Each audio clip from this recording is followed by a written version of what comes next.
ॐ स्थापकाय च धर्मस्य सर्वधर्मस्वरूपिणे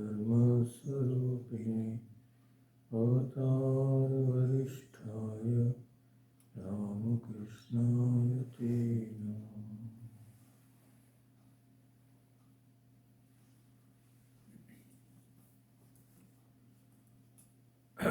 तो महाभारत की कथाएं हम जारी रखेंगे। आज चौथी किस्त है हमारी। तो प्रणाम मंत्र से शुरू करें।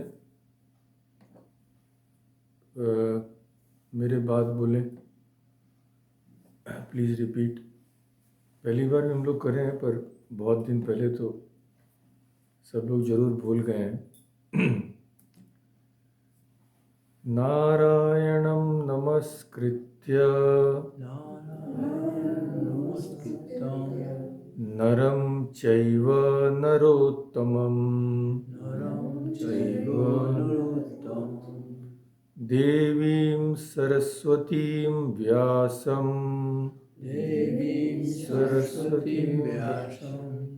ततो जयम् उदीरयेत्।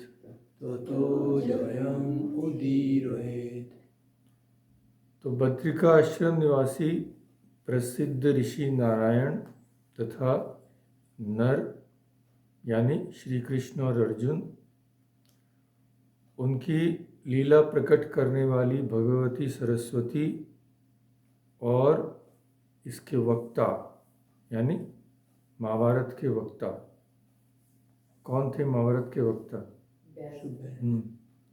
महर्षि व्यास देव को नमस्कार कर जय का पाठ करना चाहिए। जय महाभारत का एक नाम है और इतिहास पुराण आदि को भी जय बोलते हैं। तो आज तो आप लोग जानते ही हैं, आज दुर्योधन भीम को विष देगा, पर उसका फल भी बेचारे दुर्योधन को ही भोगना पड़ेगा बाद में। तो जैसा कि हम हर बार करते आए हैं, संस्कृत श्लोक भी पढ़ेंगे, थोड़ी बहुत संस्कृत सीखने की चेष्टा करेंगे। सब श्लोक जितनी चर्चा होगी सब श्लोक मैं नहीं पढ़ूंगा, क्योंकि कुछ कठिन है और समय भी अधिक लगेगा। तो जो सरल हैं, हिंदी से काफ़ी मिलते जुलते हैं, आशा करता हूँ आप लोग को ज़रूर आनंद आएगा। तो पिछली बार हम लोगों ने पढ़ा पांडवों के जन्म के बारे में। हम तो जानते हैं कि कुंती जी को वरदान मिला था कि अगर वे किसी देवता का आह्वान करेंगे तो उसकी कृपा से उनको पुत्र प्राप्त हो जाएगा। तो प्रथम उन्हें विश्वास नहीं हुआ। उन्होंने सोचा कैसे हो सकता है, तो एक बार टेस्ट करें। तो उन्होंने सूर्यदेव को बुलाया और सूर्यदेव की कृपा से उन्हें पुत्र मिल गया, जिसका नाम था पर उस समय कुंती देवी का विवाह नहीं हुआ था, तो क्या करेंगी बेचारी, तो उसे बहा दिया गया। ये सब हम जानते ही हैं। फिर इसके बाद जैसा कि हमने पहली बार देखा, कुंती जी ने पांडु जी से कहा था, पांडु को संतान नहीं हो सकती थी एक शाप के कारण। तो उन्होंने पांडु जी से कहा था कि दुर्वासा ऋषि ने मुझे एक ऐसा मंत्र दिया है जिससे कि मैं किसी भी देवता का आह्वान करके मनोवांछित वस्तु प्राप्त कर सकती हूँ। तो उन्होंने पूछा कि आज्ञा दें किस देवता को बुलाऊं। तो पांडु ने धर्म को आमंत्रित करने का आदेश दिया। धर्म ने कुंती को पुत्र प्रदान किया, युधिष्ठिर। फिर पांडु ने कुंती को पुनः 2 बार वायुदेव तथा इंद्रदेव को आमंत्रित करने की आज्ञा दी। वायुदेव से हुए भीम और इंद्र से अर्जुन। तत्पश्चात पांडु की आज्ञा से कुंती ने माद्री को भी उस मंत्र की शिक्षा दी। माद्री ने अश्विनी कुमारों को आमंत्रित किया और जैसा कि हम जानते हैं, नकुल और सहदेव का जन्म हुआ। यहाँ तक हमने पिछली बार चर्चा की। अब शाप की वजह से पांडु की मृत्यु हो जाती है जंगल में, वन में, जहाँ वो लोग तपस्यारत रहते हैं। तो माद्री ने निश्चय किया कि वे पांडु के साथ ही सती हो जाएंगी। माद्री सती हो गई, पर पुत्रों को तो पालना पोसना था ना, तो कुंती जी ने चिता में प्रवेश नहीं किया। वे अपने बेटों को लेकर हस्तिनापुर लौट आए। और जो उस वन में रहने वाले ऋषि मुनि थे, वे स्वयं ही उन्हें ले गए, राजमहल तक छोड़ आए और सबको बताया, भाई ये पांडु के ही पुत्र, इन्हें पांडु के ही पुत्र समझना चाहिए, तो आपके ही वंशज हैं। धृतराष्ट्र से कहा कि इन्हें स्वीकार करिए। तो कोई असुविधा नहीं हुई, सब लोगों ने स्वीकार कर लिया। अब आज की कथा पर आते हैं। फिर क्या हुआ? तो बालक बड़े होने लगे। अथाप्तवंतो वेदोक्तान संस्कारान पांडवा तदा। वेदोक्त संस्कार, उस समय ऐसे संस्कार होते थे, आजकल तो कुछ नहीं है। तो पांडवों के वेदोक्त संस्कार, यानी जो वेद में जिस तरह से जिक्र है, जिस तरह से विधि है, उनके संस्कार हुए। वे धृतराष्ट्र के घर में नाना प्रकार, राजमहल में हस्तिनापुर में नाना प्रकार के भोग भोगते हुए पलने और पुष्ट होने लगे। आखिरकार थे तो राजा के पुत्र। तो धृतराष्ट्र के पुत्रों के साथ सुखपूर्वक खेलते हुए वे सदा प्रसन्न रहते थे, और सब देवताओं के पुत्र थे। तो सब प्रकार की बाल क्रीड़ाओं में अपने तेज से वे बढ़ चढ़कर सिद्ध होते थे। एक मिनट, एक सेकंड।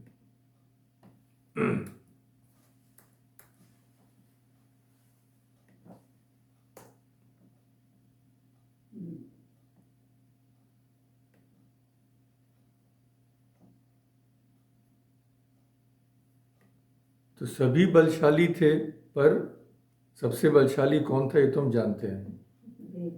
हाँ, तो दौड़ने में दूर रखी हुई किसी वस्तु को सबसे पहले पहुंचकर उठाने में, खान पान में तो थे ही, तथा धूल उछालने के खेल में भीमसेन सबसे आगे थे। और धृतराष्ट्र के सभी पुत्रों का मानो मान मर्दन करते थे। मान मर्दन यानी, मान यानी अभिमान, मर्दन करना यानी चूर चूर करना। तो उनके घमंड को कि भाई हम इतने बड़े हैं, इतने बलशाली हैं, पर भीम के सामने उनकी एक नहीं चलती थी। तो क्या क्या करते थे भीम जी? हर्ष से खेल कूद में लगे हुए उन कौरवों को पकड़कर भीमसेन कहीं छिप जाते थे। कभी उनके सिर पकड़कर पांडवों से लड़ा देते थे। फिर कहा गया है, शतम एकोत्तरम तेषाम कुमाराणाम महोजसाम। शतम यानी 100, तो शतम एकोत्तरम तेषाम कुमाराणाम यानी जो 100 पुत्र कौरव थे। महोजसाम यानी महा ओजसाम, वे कम नहीं थे। 100 के 100 कौरव बड़े शक्तिशाली थे, पर एक एव निगृणाति, एक के सामने भी उन 100 की नहीं चलती थी। एक एव निगृणाति नाति कृच्छाद विकोदर।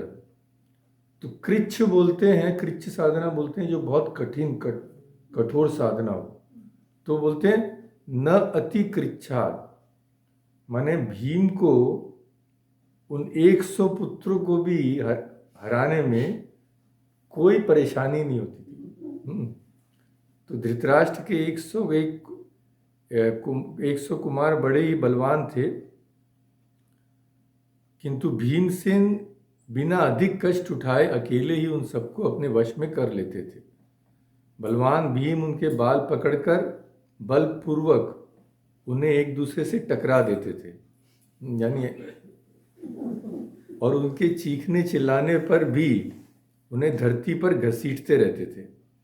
उस समय बेचारे कौरवों के घुटने, मस्तक, कंधे सब छिल जाया करते थे। फिर जल में क्रीड़ा करते समय अपनी दोनों भुजाओं से, समझ लीजिए, 10 कौरवों को पकड़ लिया और देर तक अंदर घुसा दिया, और जब वे बेचारे 10 अधमरे हो जाते थे तब उन्हें छोड़ देते थे।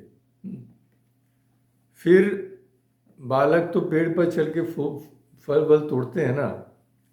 फलानी वृक्षम आरुह्य विचिन्वन्ति च ते तदा, तदा यानी जब, क्या करते थे, फलानी वृक्षम, वृक्ष पर चढ़ते, आरुह्य, आरुह्य माने जब चढ़ते थे, विचिन्वन्ति यानी फल जब ये लेते थे तब क्या करते थे भीम, तदा पाद प्रहारेण भीम कंपयते द्रुमान, अपने पांव से मार के पूरे पेड़ को हिला देते थे। तो इतनी जोर से हिलाते थे, उनके वेग पूर्वक प्रहार से आहत होकर वृक्ष हिलने लग जाते थे, और उन पर चढ़े हुए धृतराष्ट्र कुमार भयभीत हो फलों सहित नीचे गिर जाते थे। तो कुश्ती में, दौड़ लगाने में तथा शिक्षा के अभ्यास में धृतराष्ट्र कुमार सदा चुस्त रहते हुए भी भीमसेन की बराबरी नहीं कर सकते थे, इम्पॉसिबल। इसी प्रकार भीम उन सबको परेशान करते रहते थे। पर लिखा है, एवं स धाष्टराष्ट्रांच स्पर्धमानो वृकोदर, वृकोदर यानी भीम, स्पर्धमान यानी स्पर्धा करते थे। और धार्तराष्ट्र आप जानते हैं, धृतराष्ट्र के पुत्र धार्तराष्ट्र। एवं स धार्तराष्ट्रांच स्पर्धमानो वृकोदर, परंतु स्पेशल बात क्या थी, अप्रिय अतिष्ठत अत्यंतम, उनके मन में कोई अप्रिय भाव नहीं रहता था, कोई बुरा भाव नहीं रहता था कि मैं इनकी हानि करूं। बाल्यात, बालक की चपलता के चलते वे करते थे, ऐसा नहीं मैं किसी की हानि पहुंचाऊंगा, घृणा ऐसी नहीं थी। वे बाल स्वभाव के कारण ही करते थे।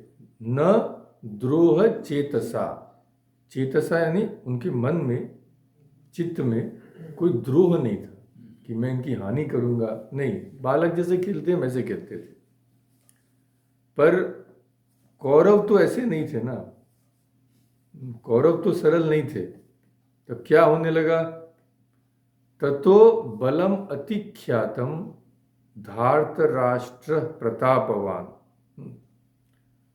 अतिख्यातम। अब जब देख रहे हैं सब लोग, भाई 100 जन भी इस अकेले भीम से पार नहीं पा रहे हैं इसका, तो उनकी ख्याति होने लगी, देखो लड़का कितना बलवान है।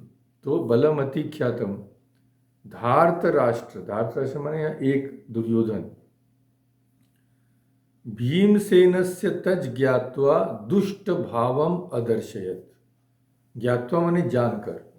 दुर्योधन ने देखा कि भाई भीम की प्रशंसा हो रही है, तब क्या हुआ, दुष्ट भावम अदर्शयत, वे दुष्ट भाव का प्रदर्शन करने लगे भीम के प्रति। तो दुर्योधन का चरित्र तो हम जानते ही हैं, तस्य धर्मादपि तस्य पापानि परिपश्यतः मोहाद ऐश्वर्य लोभात च पापा मति अजायत। धर्माद अपि तस्य, वह धर्म से दूर ही रहता था, पापानि परिपश्यत, पाप कर्मों पर ही उसकी दृष्टि रहती थी।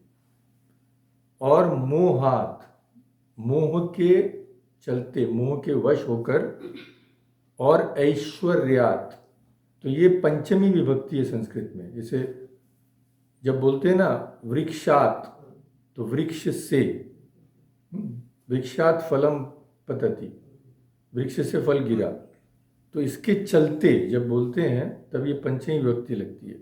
तो मोहात माने मोह के चलते, मोह के वश होकर, मोह के कारण, और लोभात, लोभ के कारण, लोभाच पापा मति, मति यानी बुद्धि, अजायत, पाप पूर्ण विचार उसके मन में आते रहते थे।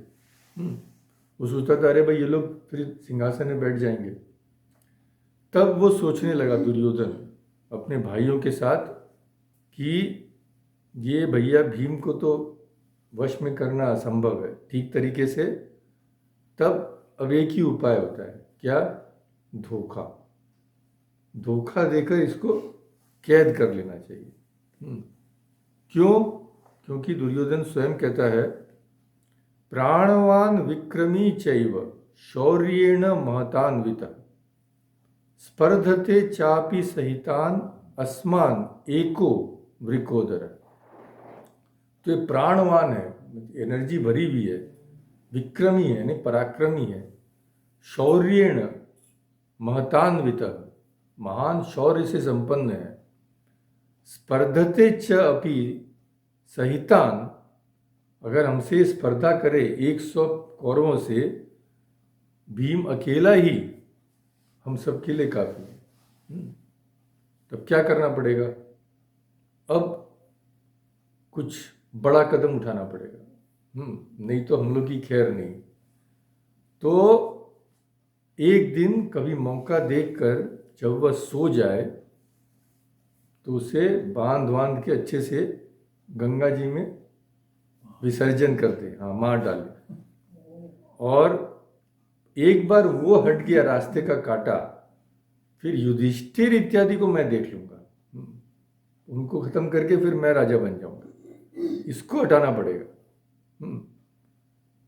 तो फिर अर्जुन और उसके भाई युधिष्ठिर को मैं कैद आराम से कर लूंगा और फिर अकेला मैं शासक हो जाऊंगा। ऐसा निश्चय करके पापी दुर्योधन अनिष्ट करने के लिए भीम का सदा मौका ढूंढता रहता है। अब मौका कहाँ से मिले? राजमहल में ऐसा कैसे करेगा, है कि नहीं? कहीं तो दूर जाना पड़ेगा उसको, जहाँ कोई नहीं हो, खाली पांडव हो और वो हो। तब उसने एक उपाय सोचा। वो क्या किया? बोला भाई पांडवों से कहा चलो हम लोग जल विहार करने चलते हैं, यानी जल वल में खेलेंगे, तैरेंगे, आनंद करेंगे। तो ये उपाय था। ततो जल विहारार्थम, जल विहार अर्थम यानी जल विहार के लिए कार्यामास भारत। तो राजा का बेटा बस जवान से निकली और सब प्रेपरेशंस आरंभ हो गए। तदनंतर दुर्योधन ने गंगा तट पर जल विहार के लिए विशाल गृह तैयार की। जैसे मंडप पंडप होते हैं ना, तो ऊनी और सूती कपड़ों के बड़े बड़े गृह तैयार किए। वे गृह सब प्रकार की अभीष्ट सामग्रियों से परिपूर्ण थे। उनके ऊपर ऊंची ऊंची पताकाएं फहरा रही थी। उनमें उसने अलग अलग अनेक प्रकार के बहुत से कमरे भी बनवा दिए। तो गंगा तटवर्ती प्रमाण कोटि तीर्थ में किसी स्थान पर जाकर दुर्योधन ने यह सारा आयोजन करवाया था, और उसी ने उस स्थान का एक नाम भी रख दिया, उदक क्रीडन, जहाँ पे लोग क्रीड़ा करें यानी आनंद करें। और कई रसोइये तो थे ही, खाना पीना इत्यादि। तो फिर जब सब हो गया तो जिन्होंने काम वाम किया था दुर्योधन को, उन्होंने बताया भाई सब तैयारी पूरी हो गई है। तब खोटी बुद्धि वाले दुर्योधन ने पांडवों से कहा गंगाम चैव अनुयास्याम उद्यान वन शोभितम। सहिता भ्रातर सर्वे जल क्रीड़ाम अवाप्नुमः। गंगाम, गंगा के पास चलते हैं। चैव मने च एव, हम लोग चलते हैं। उद्यान, वन शोभितम, वन में एक उद्यान है, बहुत बड़ी शोभा है उसकी। भ्रातर सहिता, चलो सब भाइयों के साथ वहाँ चलें। क्या करेंगे? जल क्रीड़ा। चलो भाई। तो फिर क्या करें? युधिष्ठिर ने कहा एवं अस्तु, तथास्तु। बोले भाई ठीक है, जैसा बोल रहे हो वैसे ही ठीक है। फिर वे सभी शूरवीर कौरव पांडवों के साथ रथों, हाथियों पर सवार होकर नगर से निकले और उद्यान वन के समीप पहुंचकर सबसे विदा ली जो उनको छोड़ने आए थे, और उद्यान में उन्होंने प्रवेश किया। तो उद्यान की वर्णना है महाभारत में। ये सब देखिए, ये सब जो इस तरह से डिटेल, माने आजकल तो लोग देखना ज़्यादा पसंद करते हैं। भाई कौन पढ़ेगा, देख लो बैठ के टीवी सीरियल, पर उसमें वो आनंद आपको नहीं आएगा और उतना डिटेल संभव नहीं है करना, और भाषा का आनंद नहीं आएगा। तो वह उद्यान राजाओं की गोष्ठी और बैठक के स्थानों से, श्वेत वर्ण के छज्जों से, जालियों और झरोकों से तथा इधर उधर ले जाने योग्य जल वर्षक यंत्रों से। तो हमारे स्प्रिंकलर आज हैं, सोचिए मत आज ही बने हैं। गर्मियों में ऐसे यंत्र भी उस समय थे जो जल की वर्षा करते थे।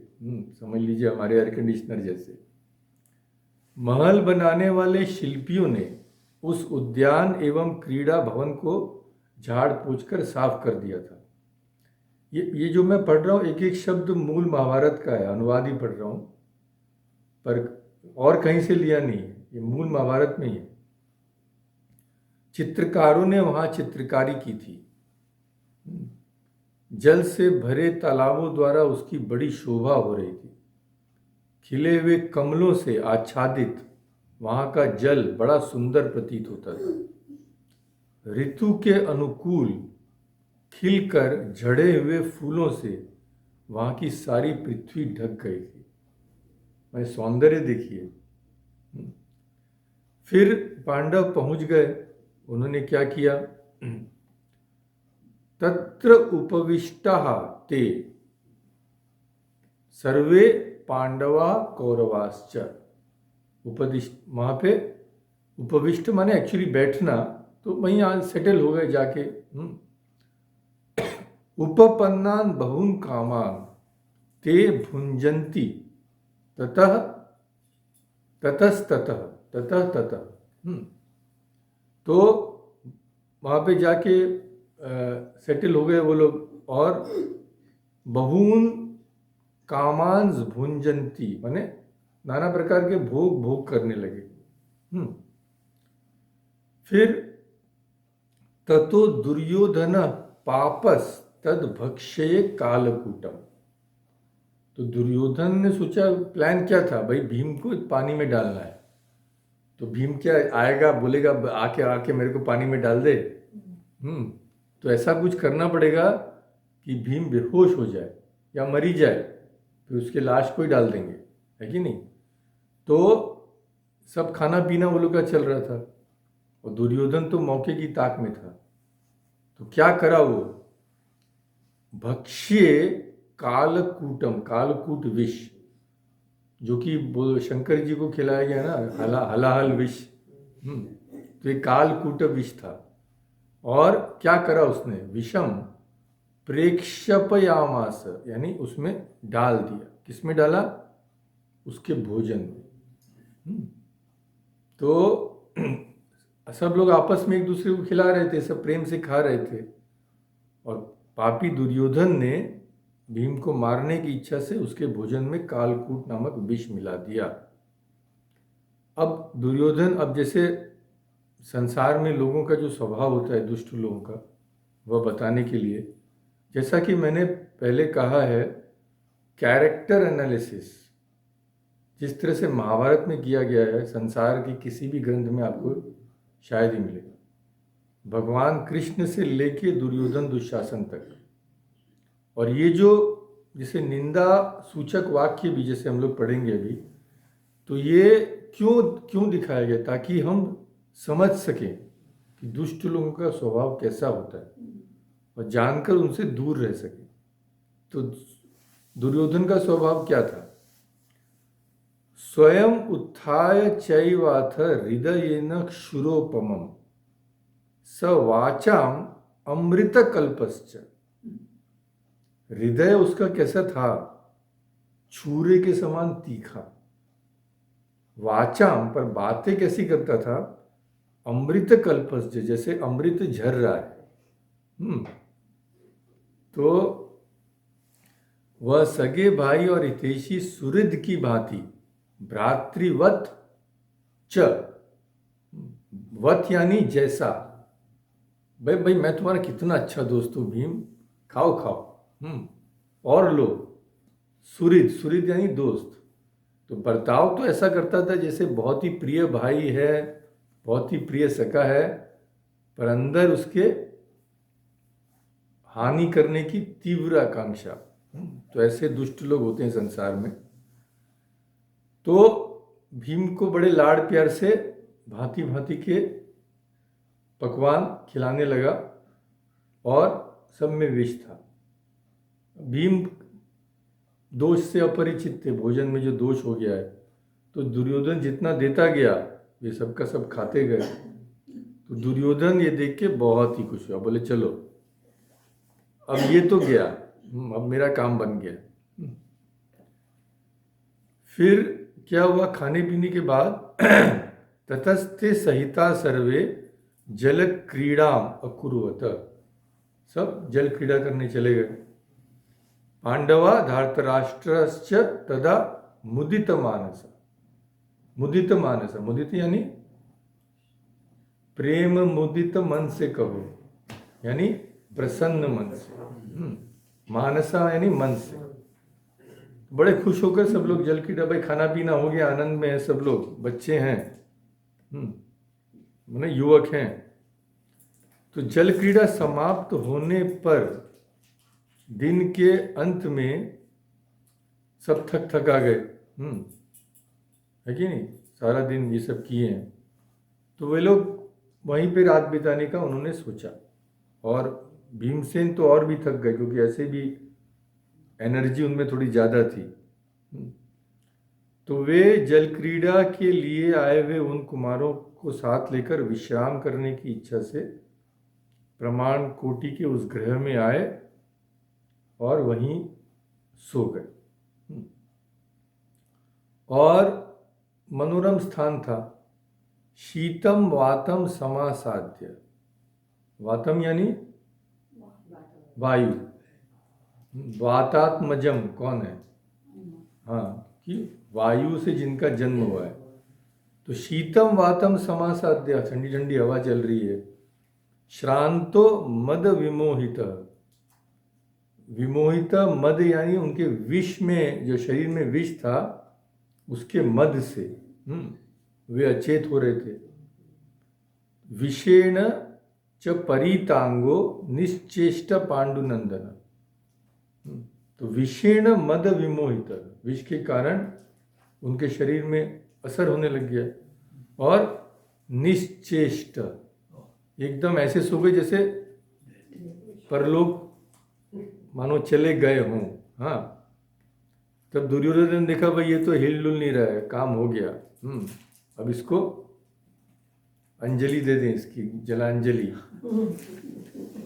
तो ततो बद्ध्वा लता पाशै, पाशै पाश से, लता पाश से, पेड़ की लताओं से। हाँ, ततो बद्ध्वा बांध के, भीमम दुर्योधन स्वयं, दुर्योधन ने स्वयं ये पुण्य कार्य किया कि स्वयं ही भीम को बांधा, और मृतकल्पम तदा वीरम स्थलात जलम अपातयत।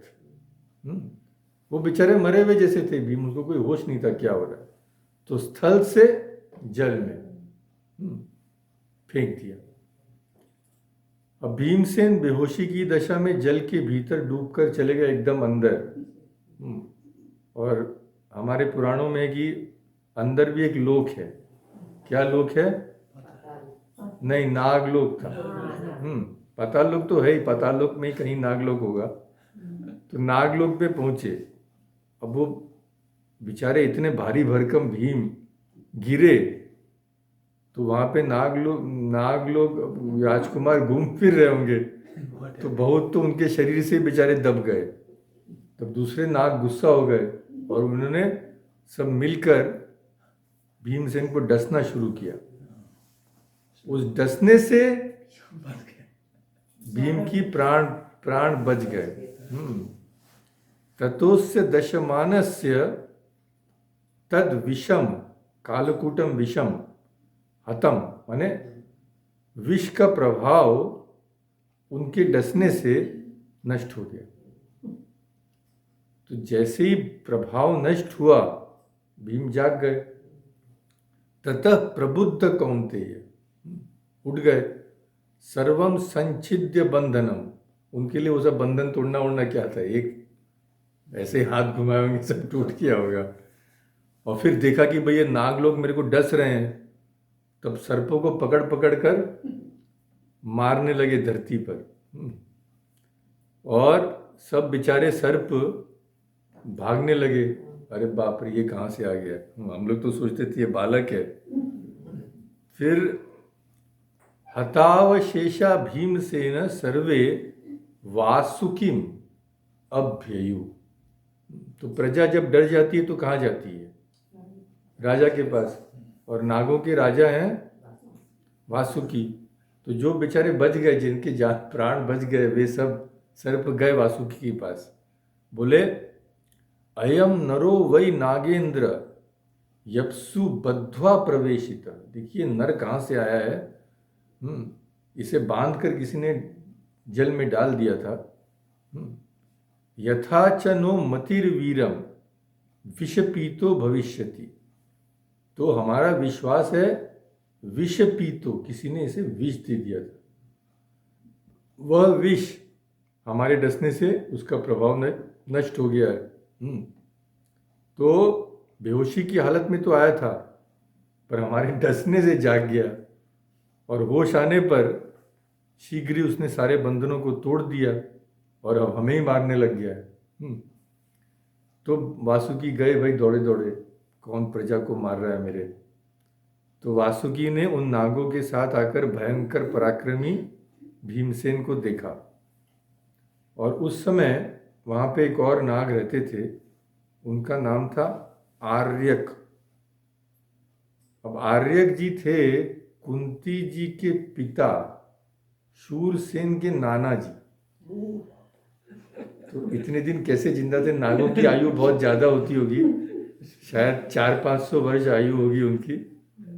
तो भीम तो उनका पुत्रवती हुआ, तो उन्होंने भीम को देखकर गले से लगा लिया। और फिर नागराज वासुकी भी भीमसेन पर प्रसन्न हुए। सोचे भाई ये तो बालक ही है, तो इसके लिए क्या किया जाए। क्या किया जाए? बोले वासुकी जी बोले भाई धन सोना रत्न इसे भेंट करो। तब फिर आर्यक ने कहा एवं मुक्तस्तदा नागो वासुकीम प्रत्यभाषत। तो प्रत्यभाषत है ना, वासुकी को उन्होंने रिप्लाई में कहा। एवं मुक्त, जब ऐसा कहा वासुकी ने, तो आर्यक ने कहा कि भाई किमस्य धन संचय, ये तो राजकुमार है, इसको तुम धन देके क्या करोगे, इसके पास तो कोई धन की कमी नहीं है। तो यदि नागेंद्र तुष्टोसी, हे नागेंद्र, हे वासुकी, यदि तुष्टोसी, यदि आप प्रसन्न हैं इस पर, बालक पर, तो एक काम करिए। बोले क्या करें? यस्मिन कुंडे बलम नागसहस्रस्य बलम प्रतिष्ठितम। बोले ऐसा करिए कि जिस कुंड में, एक कुंड को पीने से 1000 हाथियों का बल आता है, तो ऐसा कीजिए रसम पिबेत कुमारो यम, अयम कुमार, ये कुमार उसको रस पीने दीजिए। अगर आप इससे खुश हैं तो रत्न तो जवाहरात मिल सकते हैं उसको, पर ऐसी चीज कहाँ मिलेगी। तो बोले एक एक कुंड को पीने से 1000 हाथियों का बलि इसको मिलेगा। तो वासुकी जी बोले ठीक है। यावत पिबती बालोयम तावत अस्मै प्रदीयताम। यावत तावत, यावत माने जितना उतना ही, उसको उतना ही दे दो। हम लोग मना नहीं करेंगे, कितना पी सकते हो बेटा पियो। एवमस्तु इति तम नागम वासुकी प्रत्यभाषत। एवमस्तु, तथास्तु, ये सब एक ही अर्थ है, ऐसा ही हो। बस वासुकी जी का ऑर्डर मिल गया। तब नागों ने भीमसेन के लिए स्वस्ति वचन किया। फिर वे पांडुपुत्र पवित्र होकर एक एक कुंड का रस पीने लगे। और भीमसेन थे तो भीमसेन ना एको श्वासात, एक श्वास में एक कुंड का रस पी जाते थे। एको श्वासात तथा कुंडम पिबती स महाबल एवं अष्टौ स कुंडानी, अष्टकुंड। अपिबत माने पी लिया, पांडुनंदन 8 कुंडों का रस पी लिया। फिर अब एकदम बेचारे थक गए थे। ततस्तु शयने दिव्ये नाग दत्ते महाभुज अशेत, सो गए। भीमसेन तु यथा सुखम अरिंदम। इसके बाद महाभाव भीमसेन नागों की दीवी दिव्य शैया पर सुखपूर्वक सो गए। अरिंदम, अरिंदम यानी शत्रु नहीं है, नहीं, शत्रु को दमन करने वाला। अरि यानी शत्रु, तो अरि को जो दमन करे, अरियों का दमन करे, अरिंदम।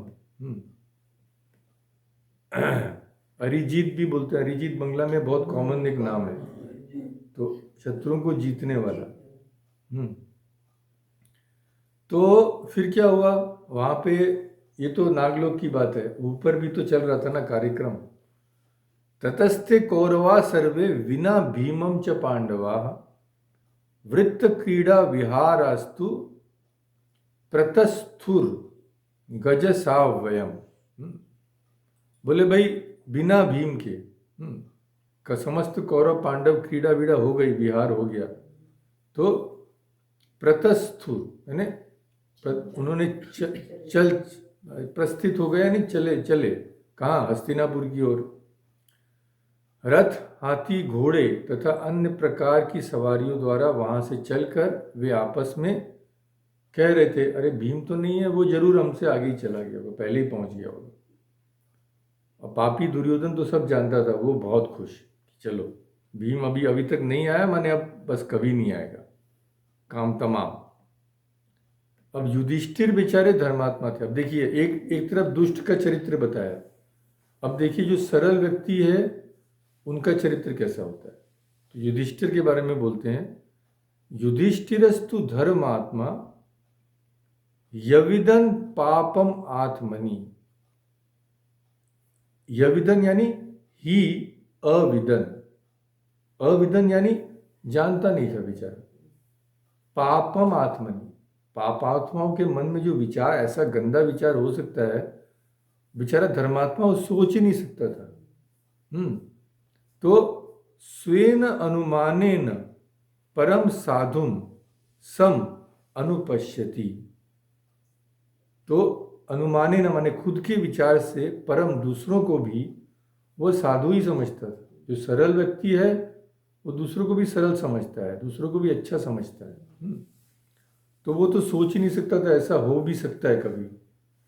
तब सब लोग पहुंच गए हस्तिनापुर, और जैसे ही पहुंच गए युधिष्ठिर गया कुंती के पास, माता के पास गया। बोले माँ भीमसेन जरूर आया होगा यहाँ पे, भीम इहागतः किम, जरूर आया होगा। तो भीम नहीं है। क्व गतो भविता मातर नेह पश्यामि तम शुभे। क्व गतो, कहाँ गया फिर, यहाँ भी तो मैं उसे नहीं देख रहा हूँ। वहाँ हम लोगों ने भीमसेन के लिए उद्यान वन का कोना कोना छान डाला। फिर जब उसे हम नहीं देख सके, हमने सभी ने समझा कि भाई हम लोगों से पहले ही वह चला गया है। अब उन्हें चिंता होने लगी। क्या चिंता? कुंती तो जानती थी ना दुर्योधन का स्वभाव। यत प्रसुप्तम मन्ये हमने तो सोचा था भीम यहाँ आके सो रहा होगा। और जब वो वहाँ पे भी सो रहा था, हमने देखा सबने कि भीम वहाँ सो रहा है, तो हमने क्या सोचा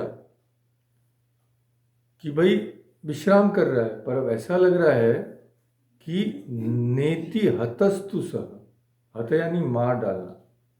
ऐसा तो नहीं है किसी ने मार डाला उसे। तो अब युधिष्ठिर के मन में भी शंका आ गई।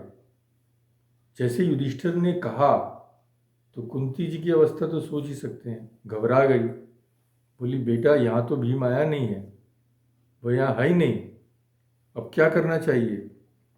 शीघ्र अन्वेषणे यत्नम कुरु, अन्वेषण खोजो, शीघ्र खोजो। तस्य अनुजय सह, अपने अनुजों के साथ शीघ्र खोजो। इत्युक्त्वा तनयम ज्येष्ठम हृदयेन विदूयता, चिंता से उनका हृदय व्यथित हो रहा था। क्या करेंगे भाई? किसी सीनियर व्यक्ति को बुलाओ। किसको बुलाएंगे? क्षत्तारम आनेय, क्षत्तारम यानी विदुर। क्षत्तारम एक पोस्ट टाइप को बोलते हैं, जैसे मिनिस्टर हुआ ना किसी में, तो यह एक आदर सूचक विदुर का यह भी एक नाम था, क्षत्त या क्षत्तारम। तो क्षत्तारम आने तदा कुंती वचनम अब्रवीत, अब्रवीत यानी कहा। किससे कहा? विदुर जी से कहा। क्या गतो भगवन क्षत्त भीमसेनो न दृश्यते, भीमसेन को कोई कहीं देख नहीं रहा, यानी क्या हो गया? क्या हो सकता है? तो कुंती बोली वह सदा दुर्योधन की आंखों में खटकता रहता है। दुर्योधन तो हम सभी जानते हैं, क्रूर, दुर्बुद्धि, अत्यंत क्षुद्र सोच वाला, राज्य का लोभी तथा बिल्कुल निर्लज्ज है। तो संभव है, क्या संभव है? निहन्यात अपितम वीरम जातमन्यु सुयोधन, ऐसा हो सकता है। जातम अन्यु, अन्यु यानी क्रोध, क्रोध के वश सुयोधन ने भीम को मार डाला। तो सुयोधन जब मैं समझ नहीं आया, तो मैं देखा, फिर बोले एक्चुअली दुर्योधन का नाम था सुयोधन।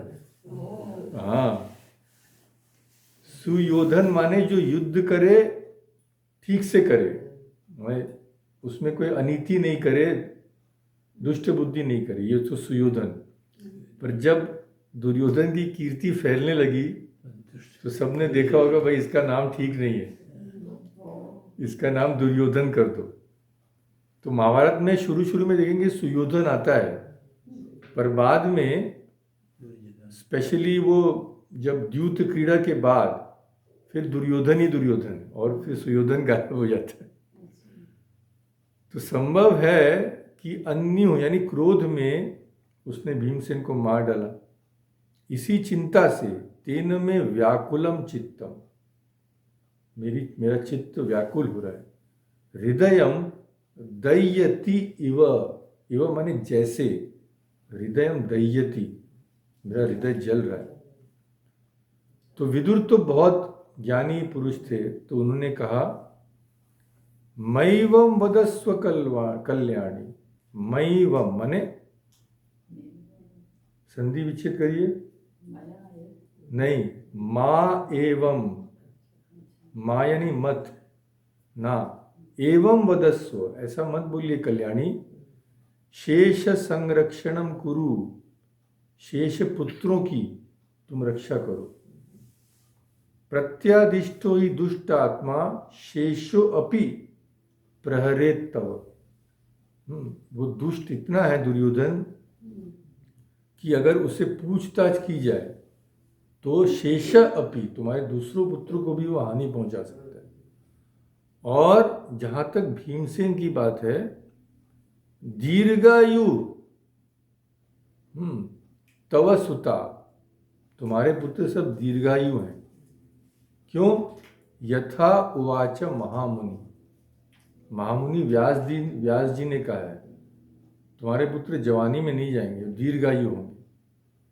तो तुम एकदम चिंता मत करो, तुम्हारा पुत्र जरूर लौटेगा और प्रीतिम च उत्पादयिष्यति, तुम्हें आनंद प्रदान करेगा।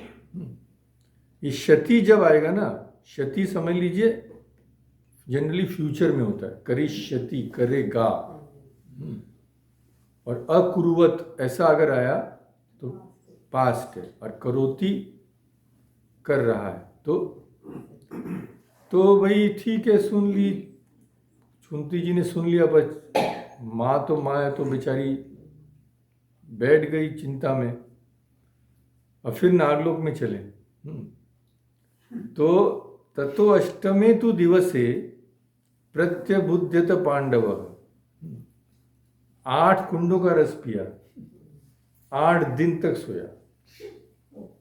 अष्टमे दिवसे प्रत्यबुध्यत, 8वें दिन वह उठा, और तब तक क्या हुआ था? तस्मिस्तदा रसे जीर्णे स अप्रमेयो बलो बली, सब रस तब तक पच गया था। भाई साधारण रस नहीं था ना, उसको पचने में तो टाइम लगेगा, तो पचा गया रस, और अप्रमेयो बली, अब उसके बल की कोई सीमा ही नहीं थी। 8000 हाथियों का बल, और उसके बाद 2000 उसको बोनस में मिलेगा, बाद में देखते हैं। तो जब सबने देखा भाई भीम जग गए हैं, नागों ने उन्हें आश्वासन दिया और यह बात कही। क्या कही? यत ते पीतो महाबाहो, तुमने जो पिया है महाबाहु, रसोयम, ये जो रस तुमने पिया है, वीर्य संवृत, ये शक्तिशाली रस है, ये कोई मैंगो जूस नहीं है। तस्मा नागा युत बलो रणे दृश्यो भविष्यसि, तस्मा नाग युत बलो, तो मैं जब पढ़ा इसको मेरे को समझ नहीं आया नाग क्या है, या नाग क्यों बोल रहे हैं, या तो हाथी का है। फिर जब मैं देखा तो नाग का एक और अर्थ होता है गज। हाँ, तो उस सेंस में किया कि तुम्हारे में बहुत शक्ति स्फूर्ति आ जाएगी, तो और तुम युद्ध में रणे अदृश्यो भविष्यसि, अब तुम अजय हो जाओगे। कौन तुम्हारे पास आएगा अब? तो फिर गच्छाद्य तुम च स्वगृहम, अपने गृह जाओ, कोई प्रॉब्लम नहीं है।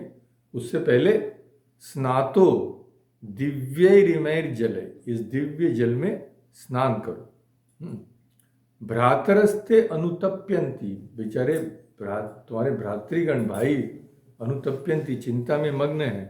त्वाम बिना कुरुपुंगव, हे कुरुवर तुम्हारे भाई सब चिंता में है, कहाँ चले गए, अब तुम इस दिव्य जल में स्नान करके जाओ। तब महाबाहु भीमसेन स्नान करके शुद्ध हो गए। उन्होंने श्वेत वस्त्र और श्वेत पुष्पों की माला धारण की। तत्पश्चात नागराज के भवन में उनके लिए कुछ मंगलाचार किए गए। फिर और भी कुछ बचा था, खाना कुछ बचा था। क्या? स्पेशल उन्हें खीर दी गई। वो क्या स्पेशल खीर थी?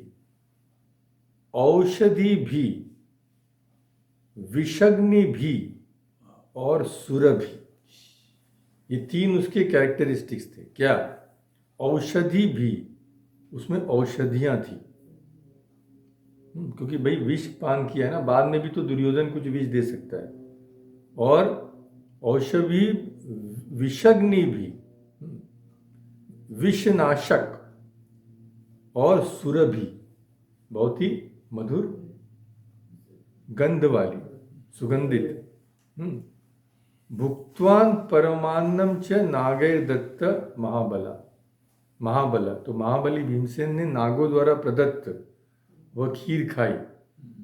जिसमें औषधि भी थी, विघ्न नाशक भी था और अत्यंत सुगंधित थी। इसके बाद नागों ने वीर भीमसेन का आदर सत्कार करके उन्हें आशीर्वादों से प्रसन्न किया। दिव्य आभूषणों से विभूषित शत्रुदमन भीमसेन चले अपने घर। तो भाई किसी ने उसको उठा दिया, फिर नाग सब चले गए और भीमसेन वहाँ से उठकर शीघ्र अपनी माता के समीप आ गए। तत उत्थाय कौन्तेयो भीमसेनो महाबल आजगाम। आजगाम माने आ गए माता के पास। तो ततो अभिवाद्य जननीम ज्येष्ठम भ्रातरम एवच। अभिवाद्य यानी प्रणाम किया, माता को प्रणाम किया। ज्येष्ठ भ्रातरम एव, उनसे बड़े थे युधिष्ठिर केवल, और तो सब छोटे ही थे। तो फिर सबने बहुत ही प्रसन्न हुए सब। अन्योन्यगत सौहार्दा दिष्ट्या च अब्रुवन। तो दिष्ट्या भी एक नया शब्द है इसमें। तो दिष्ट्या मंगल सूचक है। जब अहोभाग्य बोलते हैं ना, भाई वाह वाह सौभाग्य है तुम्हारा, तो दिष्ट्या बोलते हैं संस्कृत में। सब लोग बोले दिष्ट्या दिष्ट्या, नहीं मैं अहोभाग्य जो तुम वापिस आ गए। और नागलोक में जो जो घटनाएं घटी थी सबको सब कुछ भीमसेन ने बता दिया। फिर युधिष्ठिर तो बुद्धिमान थे, उन्होंने भीमसेन से कहा तुष्णीम भव न ते जल्प्यमिदम कार्यम कथंचन। ये सब कुछ आके बोलो मत, इससे बुरा हो सकता है। वो राजा का बेटा है। हाँ, तो अगर उसे पता चल गया कि हम सब जानते हैं तो और भी कुछ हानि कर सकता है। और उसके बाद क्या हुआ, भ्रातृभि सहित सर्वैर अप्रमत्त भवेत। प्रमाद यानी केयरलेसनेस, अप्रमत्त यानी जो एकदम केयरफुल है। तो भ्रातृभि सहित, अब सब भ्रातृ सब भाई बहुत ही सावधान रहने लगे। भैया खाना पीना अपने घर में ही खाओ, उसका दिया हुआ कुछ मत खाना।